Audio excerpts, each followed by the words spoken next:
Estão comigo nessa noite? Hã? Vamos lá. Aí, nós vemos a importância de você entender. A Bíblia nos aponta que o grande... Quem vai tanto publicizar, fazer a propaganda da paz e como ela deve ser feita e quem o fará, nós já sabemos que seria o falso profeta. Que, tecnicamente, o Francisco tem feito esse papel excelentemente. E aí, a última do Francisco agora, no dia 20, né? Vamos ver aqui, vem comigo. E é o seguinte, a G é sempre uma derrota. O Papa apela ao fim das guerras em Gaza e na Ucrânia. Aí você já observa que quando eles forem efetuar os acordos de paz, serão blocos. Eles farão por blocos, serão objetivos. Porque automaticamente, se eles conseguirem constituir a paz em um local, será inadmissível ter guerra em outros. Consegue compreender? Quando ele aparecer trazendo paz, ele vai conseguir fazer vários acordos com vários povos e nações. Consegue compreender? Porque tudo isso será feito em bloco. Então, se a terra está em paz, não admitiremos mais nada que cause esse discurso de ódio. Hã? E o Papa agora tem dito. Vamos fazer uma leitura breve disso aqui? Vamos lá. Diz assim, o Papa Francisco, ele emitiu na quarta-feira um novo apelo de paz, através da negociação, ao lamentar os conflitos sangrentos na Ucrânia e em Gaza. E, mais uma vez, limitou seu discurso público na sua audiência semana da Praça de São Pedro, né? Devido a problemas de saúde persistentes. Nunca devemos esquecer que a guerra é sempre uma derrota. Não devemos continuar na guerra. Devemos fazer todos os esforços para mediar, para negociar o fim da guerra. Vamos rezar por isso, disse o pontífice em breve comentários no final do discurso público, citando a Ucrânia martirizada e o conflito israelo-palestino. Francisco tem 87 anos, que tem problemas de mobilidade e vem sofrendo nas últimas semanas com resfriados e crises de bronquite. Mais uma vez deixou de ler a maior parte dos seus textos preparados para o público. O Papa diz que a Ucrânia deve se render. Presta atenção na sutileza das coisas, tá? Presta atenção na sutileza das coisas. O Papa disse que a Ucrânia deve se render. No início desse mês, Francisco causou controvérsia ao sugerir numa entrevista à emissora suíça que a Ucrânia deveria mostrar coragem da bandeira branca e abrir conversações com a Rússia. O seu vice-cardeal Pietro esclareceu mais tarde que a Rússia deveria primeiro parar as agressões. Você percebe que eles vão fazendo os discursos, tipo assim, vamos ver se cola. Ok? Eles vão testando se o mundo tá pronto para receber. Ok? Se o mundo apoia o discurso. Para ver se o mundo tá preparado para que o anticristo venha com o discurso necessário. Ok? Essa é a estratégia que eles utilizam todo o tempo. Vamos lá? Curta, compartilha, ative o sininho, deixe seu like. E nós entendemos, vamos lá. Cá pra nós. Vamos supor. Todo o critério da profecia que nós rastreamos seria o seguinte. Comenta pra mim. Enquanto eu coloco compartilha, você vai comentando. Se o Francisco for o falso profeta do Apocalipse, ou seja, se ele for, ele tem que estar aqui no Apocalipse, concorda comigo? Na grande tribulação. Ele teria que passar pela grande tribulação e no final da grande tribulação seria destruído pelo próprio Cristo sendo falso profeta. Se ele for, ok? Ele tem aí, com o estado de saúde que ele tem hoje, você acha que ele tem mais de 10 anos pela frente? Ele chegaria até os 97 anos, 100 anos com saúde? Responda pra mim. Isso faz nos entender a imediação que estamos de tudo acontecer. Curta, compartilhe e ative o sininho. Vamos lá. Você está assistindo Escatologia na Veia. Curta, compartilhe, ative o sininho, deixe seu like e as nossas redes sociais também estão aqui embaixo.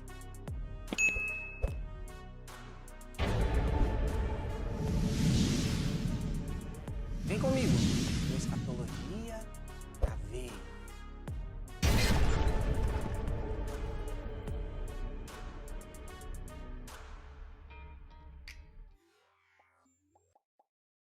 Vamos lá? Estão compreendendo até aqui? Não é à toa que nós vemos, então, a besta do Apocalipse 13. A Bíblia diz que ela surge do mar, assim como surgiram as outras bestas de Daniel. Ok? Na verdade, esse critério surgir do mar, a referência também que tem surgir do mar, está falando na ideologia. De como faz tudo. Não somente o mar, mas na ideologia. De ir pro tudo ou nada. Assim como foi o Império Babilônico, o Império Medo-Pérsia, o Império Grego. Ele está dizendo de subjugar o Império anterior. Ok? A grande característica da besta... Deixa eu pôr ela aqui para vocês aqui. A grande característica da besta, do Apocalipse 13, ela tem pé de urso, boca de leão, semelhante a leopardo, e ela surge do mar. A referência das bestas no passado foi de transição de poder. Uma das grandes características é transição de poder. Ok? A maior... Coloca isso daí, vamos lá, escrevam aí. Seria uma das maiores, né? Uma das maiores...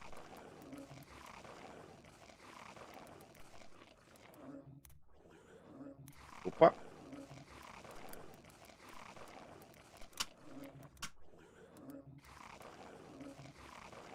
Uma das maiores características da besta é trazer transição de poder. Ok? A besta do Apocalipse 13, ela traz transição de poder. Ok? Assim como aconteceu nas outras bestas. Então, o Império Babilônico sucedeu, invadiu, lutou contra o Império Medo-Pérsia. Essa sempre foi a profecia de Daniel. Daniel fala isso lá no Daniel 2. Ele cita, quando ele vê a estátua, ele fala para Nabucodonosor: Nabucodonosor, é o seguinte, que eu vi, quem me dera se aquilo que eu vi fosse contra os seus inimigos, mas é contra você e seu império. Depois do seu império, virá um inferior ao seu. Por quê? Porque o ouro é inferior à prata. É o Império Medo-Persa. Depois desse império, virá outro inferior, mas também será poderoso. Consegue compreender? Então essas características é justamente tá falando de transição de poder. Então, agora sim, gente, eu já afirmo pra vocês. Estão comigo ou não? A representação do surgimento da besta do Apocalipse 13, o que Deus está nos reservando, ele está dizendo, haverá uma transição de poder mundial, geral. Ok? E quando ele está falando de transição de poder, estes que estão no poder não estarão mais e outros mandarão no lugar destes. Biblicamente sempre foi assim. Estão comigo ou não? Por isso que eu digo para vocês, a América não continua no poder. Eu tô sendo criterioso na palavra, não tô falando nada de bobeira para vocês aqui. Vamos lá. Vamos lá. Novamente, vamos lá. Biblicamente, Daniel diz para Nabucodonosor, Nabucodonosor, é o seguinte, ó, a visão que você teve da estátua era uma transição de poder. Seu império vai passar, ele estava dizendo. Nabucodonosor se exaltava dizendo, meu império soberano, olha o que eu fiz com a minha glória, a Babilônia para mim. Virou bicho por 7 anos. Lembra-se disso? Daniel revela para ele através da imagem, fala assim, ó, depois de você vai vir o império inferior ao seu. Você é a cabeça de ouro? Vai vir o império que é de prata, que é inferior, mas vai ser poderoso e vai tomar seu império. Depois deste vai vir o império inferior, que vai tomar esse império. Depois vai vir o império inferior, que vai tomar esse império. E depois nós tivemos o tempo da pausa aqui, que vocês se lembram, quando Cristo morre, nós entramos na graça, desde então tivemos uma pausa nesse período. Nos últimos dias, está dizendo o quê? Esse período da pausa será substituído por este império aqui, que é os pés. Que terá os 10 reis, os pés de ferro misturado com barro. É isso que a Bíblia diz. Estão comigo ou não? Ou seja, nós veremos uma transição de poder. Que não é à toa, que aí você entende o porquê que Nabucodonosor, depois, quando ele tem essa revelação da estátua, Daniel conta para ele a tradução, que haveria uma transição do seu império. Por isso que no próximo capítulo ele faz uma estátua toda de ouro. O que Nabucodonosor estava sacando ali? Ele estava pensando o quê? Bom, se Daniel, ele revelou. Ele não sabia da visão. Ele me contou a visão e a tradução. E era real. Ele falou, então, se talvez eu fizer uma estátua, como eu vi, toda de ouro. Ou seja, toda babilônica. Talvez o meu império não passe para ninguém. Essa era a mentalidade do Nabucodonosor. Por isso que ele faz a estátua toda de ouro e ordena, quem não se prostrar diante da estátua vai morrer. Ele estava dizendo, vocês vão ter que me adorar, vai ter que me engolir, meu império não vai passar para ninguém. Basicamente era isso que ele estava fazendo. Estão comigo ou não aqui? Consegue compreender isso aqui? Espiritualmente falando? Ou seja, a besta do Apocalipse 13 nada mais é do que uma transição de poder mundial. Não é à toa que quando ele tem essa transição, ele vem instituindo o seu único governo, única moeda e única religião. Porque a transição de status quo do mundo vai mudar completamente com o acordo de paz e com os pilares do governo do anticristo. E nós estamos vendo essas coisas sendo instituídas diante dos nossos olhos. Porque a besta vem antes, o anticristo vem depois. Como sempre disse a vocês. A besta emerge do mar. Ok? Vamos lá. Aí, como se não bastasse, nós estamos vendo as tretas acontecer via mar. Como eu disse, sempre disse para vocês que aconteceria. Tanto através da imigração, quanto as tretas finais. Tudo em volta do mar. Para surgir a besta, para surgir a nova ordem mundial, que seria a nova ordem mundial, né? Agora, como se não bastasse, depois tivemos um ataque agora lá na Rússia, justamente por migrantes, estrangeiros, que invadiram a Rússia e fizeram ataques terroristas. A imigração muçulmana, que é o cavalo de Troia. Como nós sempre dissemos para vocês. Eles vêm para matar, roubar e destruir. Destrói de dentro para fora. Ok? A ideia é essa. Eles se infiltram e destroem. Cá pra nós. Imagina só o anticristo se levantando. Ordenando uma jihad universal. Quem vai conseguir impedir? Responda pra mim aí. Se tem imigrantes no mundo todo, em todas as nações do mundo, tem muçulmanos. Muitos deles, principalmente que tá entrando na América aí, o Biden tá deixando entrar rodo, não tá nem aí. E todos eles com idade militar. Se houver uma ordem, assim como aconteceu agora na Rússia, eles fazem isso em qualquer lugar do mundo. Só que o problema agora é que teve imigração em massa para o mundo todo. Europa, nem se fala. Hã? Estão comigo nessa noite? Cá pra nós. Quem é um dos maiores propagandistas? Quem é um dos maiores propagandistas justamente da... Quem é dos maiores propagandistas da imigração no mundo? Quem que é?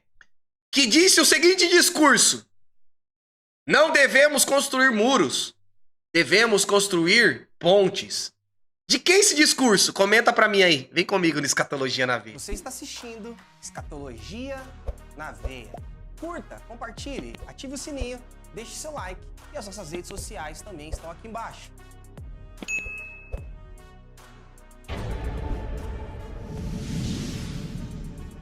Vem comigo no Escatologia na Veia.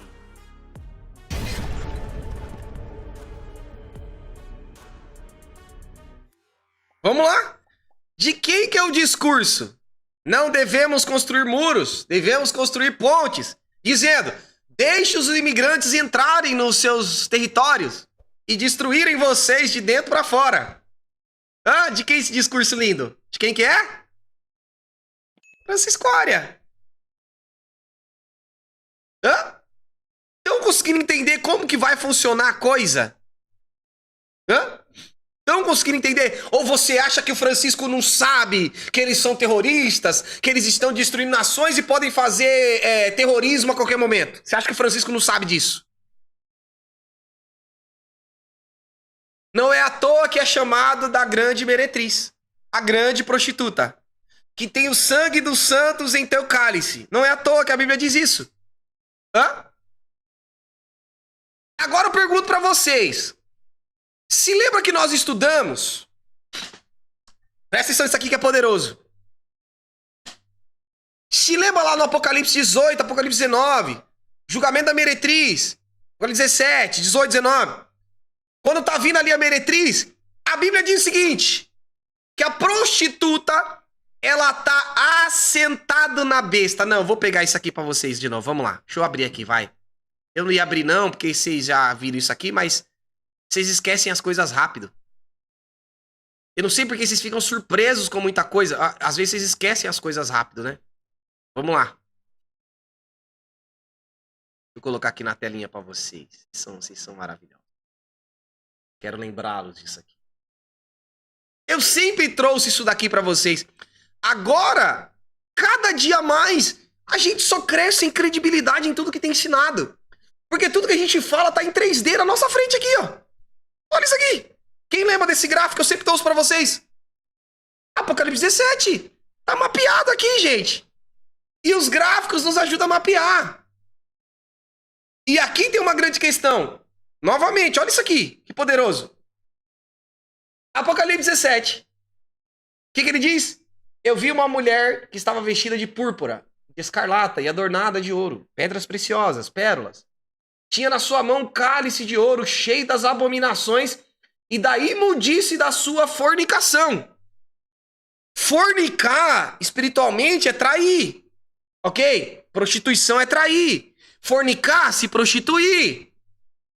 Ok? No caso dessa composição, seria com outra religião.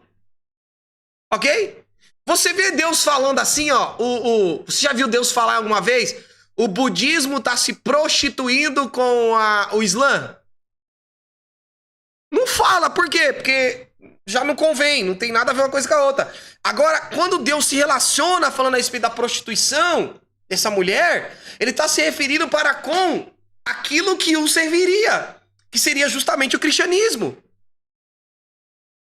Ok? Tá falando do cristianismo.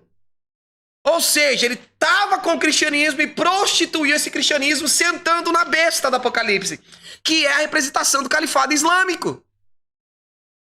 Não é à toa que o Chicória sempre foi a favor da imigração, falando, abram as porteiras, deixem eles entrar. E aí você vê o resultado do que está acontecendo agora na Rússia. Ou você acha que ele não sabia disso? Você acha que o Francisco não sabe que o Islã tem esse poder de martírio? Levou-me espírito a um deserto e viu uma mulher assentada sobre uma besta de cor escarlata que estava cheia do nome de blasfêmia e tinha 7 cabeças e 10 chifres. É a besta do Apocalipse 13. Vocês estão comigo ou não? Hã? É o que a Bíblia diz, não é o que diga. A Bíblia diz, está desenhado para vocês em 3D. Então eu já sei que o anticristo, ele vai se misturar com o califado islâmico e com a igreja católica, de acordo com a palavra.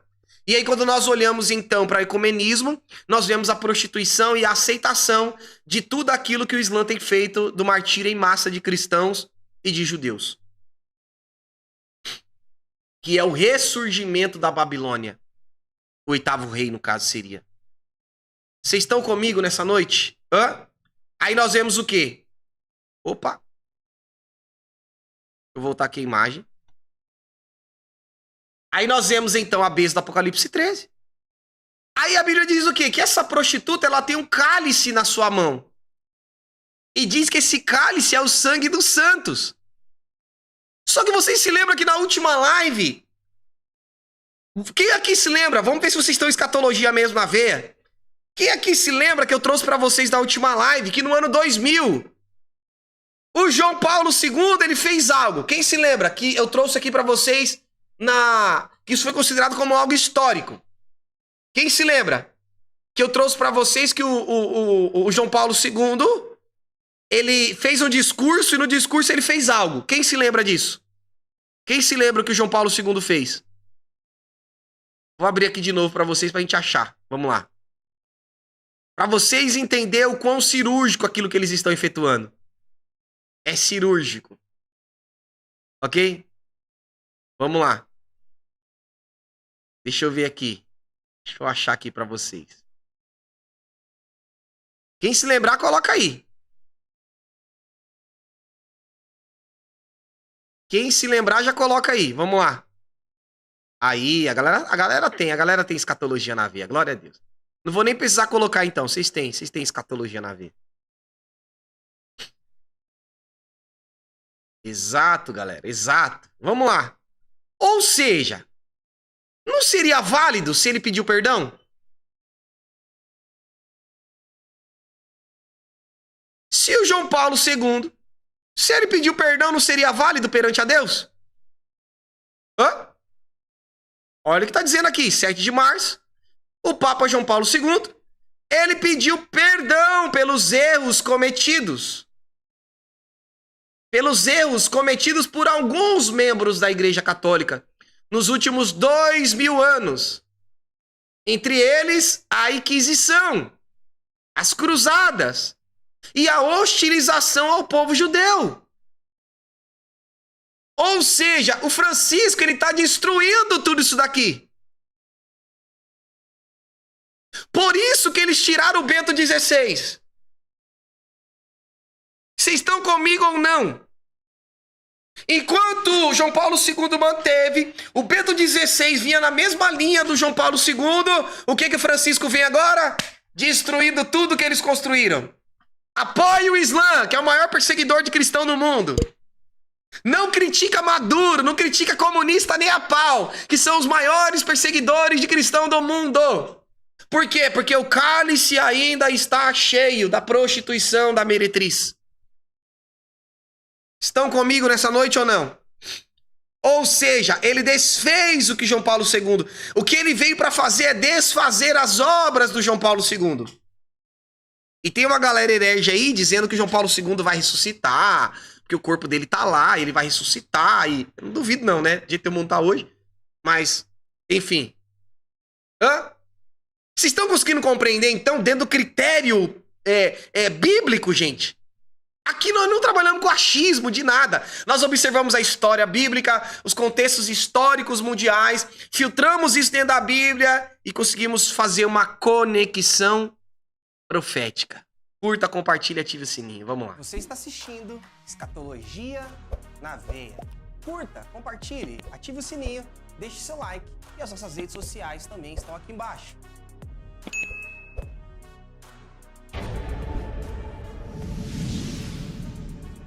Vem comigo no Escatologia na Veia.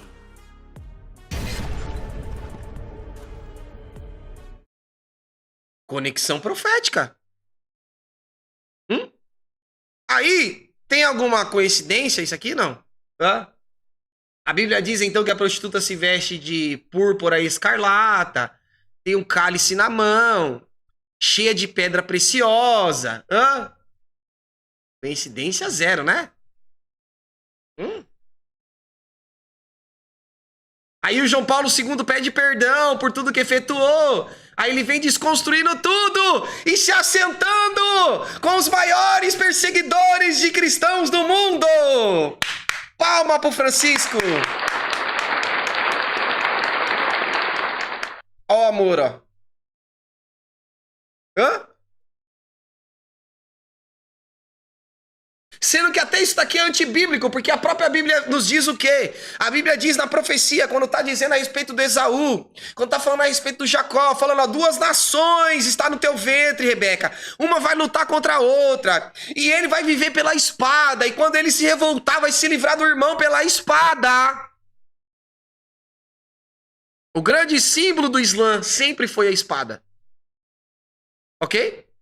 A besta que emerge do mar e aí a Igreja Católica se assenta em cima dela, de acordo com a profecia bíblica.